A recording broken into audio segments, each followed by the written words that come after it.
பேச போகிறாங்க, இங்கிலீஷில் கம்யூனிகேட் பண்ணுங்க. ஸோ நீங்கள் அந்த ஈஸியாக நீங்கள் இன்டர்வியூ அட்டன் பண்ணும்போது என்ன கம்மியாக இருந்தாலும் ஒரு கான்ட்ரிபியூஷன் அப்படியே இங்கிலீஷில் ஆகும். நீங்கள் வந்து இதெல்லாம் இன்னொன்று ஸ்டாண்டர்ட்ஸ் கிட்ட வந்து பேசுறது ஒரு தயக்கம் டெஸ்டினேஷன். இது வந்து நீங்கள் இங்கே ஓகே நீங்கள் இப்போலேருந்து பழகி நீங்கள் பேச பழகிட்டீங்க. ஆனால் நீங்கள் அங்கே போய் உட்காந்தீங்க வச்சுக்கோங்க, சுத்தமாக பேச வராது. உடம்பு வர ஆரம்பிச்சிடும், வாய்க்கு வர ஆரம்பிச்சிடும், ஒன்றுமே பேச மாட்டீங்க. ஏன்னா ஸ்டாண்டர்ட்ஸ் கூட பேசுறதுக்கு எஜுகேஷன் அது ஒரு விஷயம் இருக்கும்.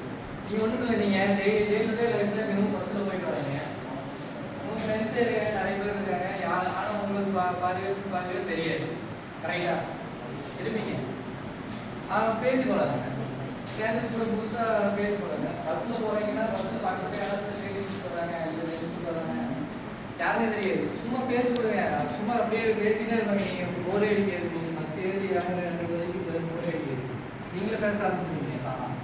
அந்த இடத்துல உங்களுக்கு எஜுகேஷன் இருக்குது. மறுபடியும் வேறு யாராச்சும் நீங்கள் புதுசாக ஒரு ஆளை பார்க்குறீங்கன்னா உங்களுக்கு தயக்கம் இருக்காது. இது முக்கியமான ஒரு விஷயம், தயக்கம். பேசுறதுக்கு தயக்கம் வருது. இதனால நிறைய பேருக்கு வேலை கிடைக்கிற வரைக்கும் நிறைய சம்பந்தம். நான் இங்கே நிறைய பார்த்துருக்கேன். சும்மா சொல்ல நிறையா பார்த்துருக்கேன்.